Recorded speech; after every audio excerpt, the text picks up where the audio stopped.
Allianz IT academy palace road Sirohi में आप सभी का स्वागत है।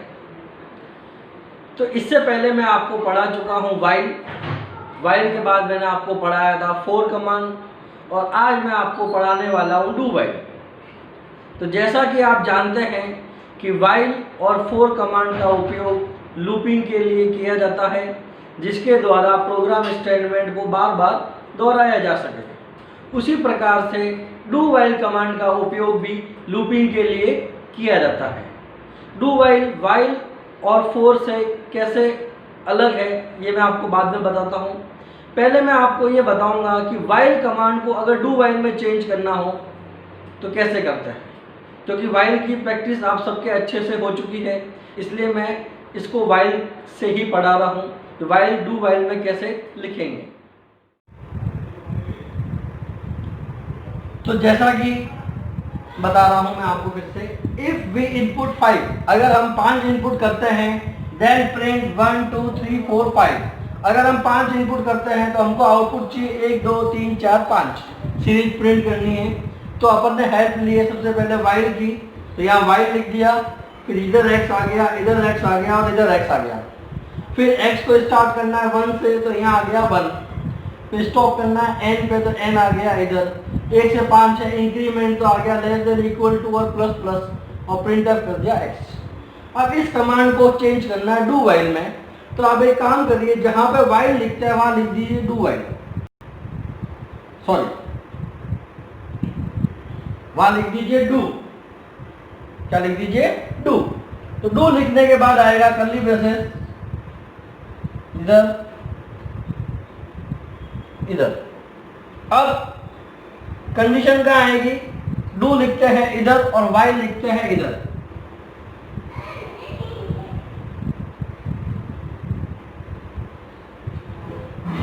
और यहां पे आएगा कॉलम।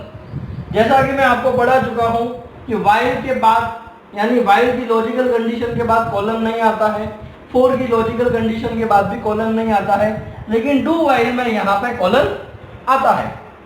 तो अपन स्टार्ट करते हैं डू वाइल। तो डू वाइल को कैसे लिखेंगे? डू वाइल को चलाने के लिए भी एक वेरिएबल की जरूरत पड़ती है जो 3 जगह पे आएगा। एक x यहाँ आ जाएगा, एक x यहाँ आ जाएगा और एक x यहाँ आ जाएगा।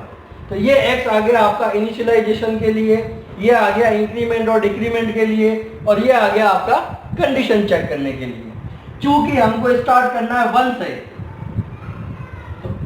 x असाइन 1 यहाँ आ जाएगा। फिर 1 से स्टार्ट करना है तो x 1 आ गया, रोकना कहाँ पे है?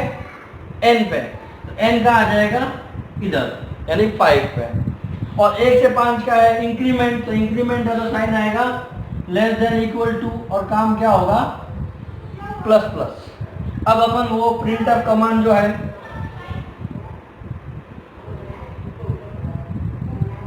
प्रिंट अप %d और प्रिंट कर देंगे x को क्यों प्रिंट कर रहे हैं? क्योंकि x 1 से स्टार्ट होगा और कहां तक चलेगा? n तक, तो 1 2 3 4 5 प्रिंट कर। ठीक है, अब पढ़ते हैं इसका प्रैक्टिकल। तो जैसा कि ये प्रोग्राम बना हुआ है वाइल के थ्रू, तो इसमें सबसे पहले मेन पे आ गए, फिर कर्ली ब्रेसेस आ गया, इंटीजर n और i बना दिए, CLR SCR स्क्रीन साफ कर दी, print f enter any number, इसके थ्रू एंटर एनी नंबर ये मैसेज आउटपुट विंडो में प्रिंट हो जाएगा। स्कैन एफ, इससे n में इनपुट लेगा, और i असाइन 1, इससे i में 1 आ जाएगा। और ये हो गया आपका वाइल, और ये हो गया print F i plus plus, और ये ब्रैकेट बंद और गेट ch। तो अब इस प्रोग्राम को अपन चेंज करना चाहते हैं डू वाइल में। तो डू वाइल में चेंज करने के लिए आपको कुछ नहीं करना, ये जो वाइल है इसको सिर्फ यहाँ से सिलेक्ट करके कट कर देते हैं और इसको पेस्ट कर देते हैं नीचे, और इसके बाद आ जाएगा आपके कॉलन। तो कॉलन जो है ना, तो इफ में लॉजिकल कंडीशन, देखिए इफ में जो लॉजिकल कंडीशन होती है उसमें भी लॉजिकल कंडीशन के बाद कॉलन नहीं आता है, वाइल कमांड में भी और फॉर कमांड में भी कभी भी लॉजिकल कंडीशन के बाद कॉलन का उपयोग नहीं होता है, लेकिन डू वाइल एक ऐसा कमांड है जिसमें वाइल, लॉजिकल कंडीशन और फिर कॉलन आता है, और जहां पे वाइल लिखा था वहां अपन लिख देंगे डू। तो बस लीजिए, ये आपका प्रोग्राम वाइल से चेंज हो गया डू वाइल में। तो इसको अपन रन करके देखते हैं, लेकिन इससे पहले मैं आपको बताता हूं कि वाइल और डू वाइल में डिफरेंस क्या है।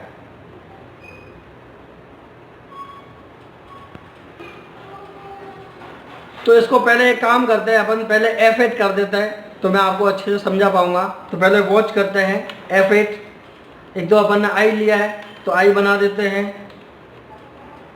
और एक बना देते हैं अपन N। ठीक है, तो I और N बन चुके हैं। अब F8 करते हैं। तो सबसे पहले कहाँ आ गए, मेन पे,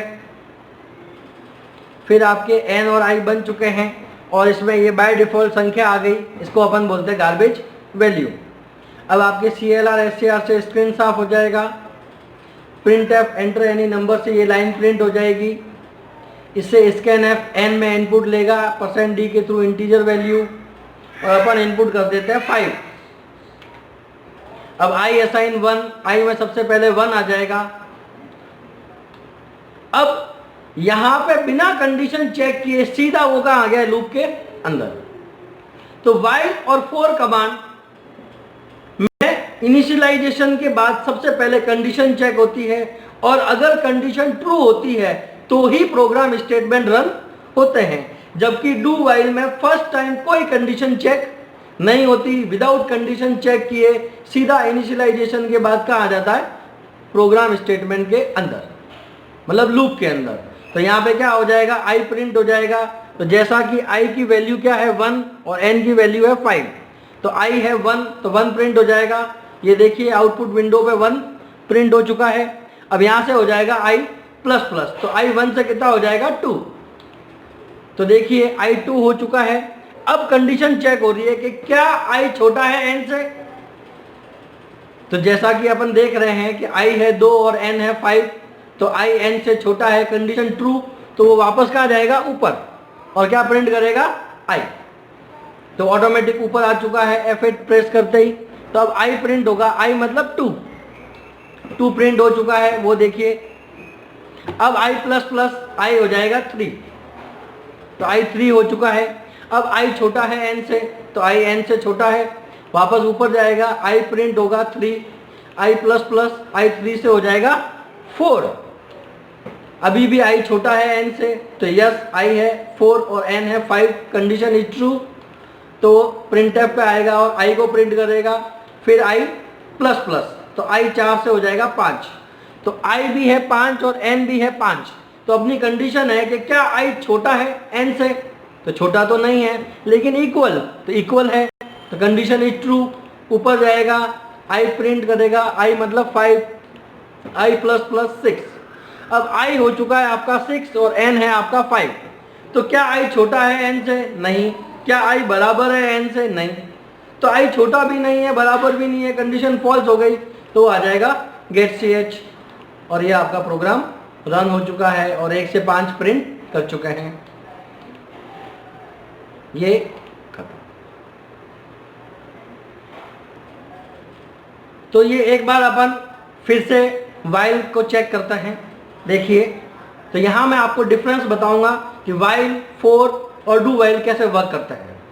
तो यहाँ आ गए मेन पे, N और I बन गया, स्क्रीन साफ हो गई, लाइन प्रिंट हो गई, N में इनपुट ले लिया। N में इनपुट किया अपन ने जैसे -5, तो देखिए N में आ गया है आपका -5। अब I में आ जाएगा 1, तो I में 1 है और N में है -5। तो क्या I छोटा है N से, तो I है 1 और N है -5, तो I N से छोटा भी नहीं है और बराबर भी नहीं है, तो कंडीशन क्या हो गई, फॉल्स, और सीधा प्रोग्राम बाहर आ गया। मतलब वो लूपिंग के अंदर गया ही नहीं, क्योंकि अपनी कंडीशन फॉल्स थी। और गेट ch, बस कुछ भी प्रिंट नहीं हुआ। अब ये देखते हैं अपन फोर कमांड में। तो फोर में भी जैसा कि अपन मेन पे आ गए, n और i प्रिंट हो गया, स्क्रीन साफ हो गई, ये लाइन प्रिंट हो गई, n में इनपुट ले लिया। तो n में इनपुट करते हैं अपन जैसे -5, तो n में है -5। तो अब यहाँ पे सबसे पहले क्या होगा, i असाइन 1, i में 1 आएगा।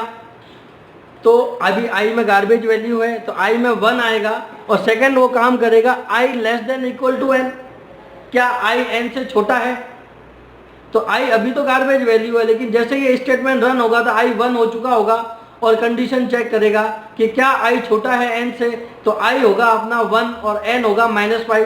तो कंडीशन क्या हो जाएगी, फॉल्स, क्योंकि i n से छोटा भी नहीं है और बराबर भी नहीं है। तो देखते हैं, ये देखिए, तो देखो n आपका i जो है वो 1 हो चुका है, i क्या हो चुका है 1, तो i 1 हो चुका है, लेकिन कंडीशन फॉल्स थी। तो आपका प्रोग्राम स्टेटमेंट 4 कमांड का स्टेटमेंट रन नहीं किया, और ये गेट ch।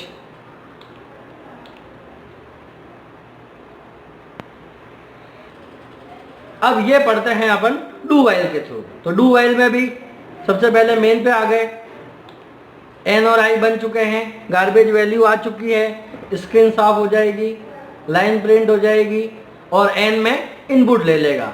तो अपन ने n में इनपुट किया -5। तो देखिए n में आ चुका है -5, अब i में आएगा 1। तो i में 1 आ गया और n में -5 था, आपकी कंडीशन फॉल्स थी, फिर भी वो डू वाइल के अंदर लूप में आ चुका है, और आपका प्रिंट करेगा, क्या प्रिंट करेगा, i मतलब 1। तो ये 1 प्रिंट कर दिया, i प्लस प्लस, अब i 1 से हो जाएगा 2। अब देखिए i 2 हो चुका है और n है -5, तो क्या i छोटा है n से, तो नहीं, कंडीशन फॉल्स, तो लूप से बाहर आ जाएगा, और गेट ch। तो जैसा कि आप लोगों ने देखा कि डू वाइल में आपने जो लॉजिकल कंडीशन दी है वो अगर फॉल्स है तो भी प्रोग्राम स्टेटमेंट एक बार जरूर रन करता है, मतलब वो लूप में एक बार अंदर आएगा और कंडीशन फॉल्स हो जाएगी, अपने स्टेटमेंट रन कर देगा और फिर बाहर आ जाएगा। तो जैसा कि वाइल और फॉर और डू वाइल तीनों कमांड का उपयोग जो है लूपिंग के लिए किया जाता है। तो जैसा कि मैं आपको वाइल, फॉर और डू वाइल तीनों पढ़ा चुका हूं, तो वाइल, फॉर, डू वाइल तीनों का उपयोग जो है वो लूपिंग के लिए किया जाता है। लूपिंग मतलब प्रोग्राम स्टेटमेंट को आप बार बार रिपीट दोहरा सकते हैं। तो तीनों ही सेम है। अब कंपैरिजन होता है सबसे पहले वाइल और फॉर। तो वाइल और फॉर के बीच में जब हम कंपैरिजन करते हैं, तो जैसा कि मैं आपको पिछले लेसन में पढ़ा चुका हूं कि वाइल और फॉर में डिफरेंस ये है कि वाइल के अंदर इनिशियलाइजेशन, कंडीशन चेक और इंक्रीमेंट डिक्रीमेंट ये तीनों काम अलग अलग होते हैं, जबकि फॉर कमांड में इनिशियलाइजेशन, कंडीशन चेक और इंक्रीमेंट डिक्रीमेंट ये तीनों काम एक साथ होते हैं। इसलिए फॉर कमांड जो है वो वाइल की तुलना में थोड़ा फास्ट चलता है, लेकिन दोनों में सिमिलर बात यह है कि आपने जो लॉजिकल कंडीशन दी अगर वो फॉल्स होती है तो आपका प्रोग्राम कुछ भी प्रिंट नहीं करेगा, मतलब लूप एक स्टेप भी आगे नहीं चलेगा। लेकिन डू वाइल एक ऐसा कमांड है जो वाइल और फॉर इन दोनों की तरह लूपिंग के लिए उपयोग में आता है, लेकिन डू वाइल के अंदर आपने जो लॉजिकल कंडीशन दी है वो फॉल्स होगी, तो भी डू वाइल के प्रोग्राम स्टेटमेंट एक बार जरूर रन करेंगे। तो डू वाइल जो है वो फॉर और वाइल से सिर्फ एक ही चीज में डिफरेंस है कि कंडीशन, डू वाइल में जो कंडीशन दी है वो फॉल्स होने के बाद भी प्रोग्राम स्टेटमेंट, मतलब डू वाइल के अंदर जो आपने स्टेटमेंट लिखे हैं वो एक बार जरूर रन करेंगे। तो ऐसा नहीं है कि इसमें ये फॉल्ट है। अपन जब सॉफ्टवेयर बनाते हैं तो कितनी बार ऐसी कंडीशन आती है कि हम जिस वेरिएबल के थ्रू आप डू वाइल के अंदर एंटर हो रहे हैं, उस वेरिएबल में वैल्यूज सही नहीं है और आपको सिर्फ एक बार बिना कंडीशन चेक किए प्रोग्राम रन कराना है, तो वहां पे अपन डू वाइल का उपयोग लेते हैं। धन्यवाद अलायंस IT एकेडमी की तरफ से, धन्यवाद। वीडियो देखने के लिए बहुत बहुत धन्यवाद।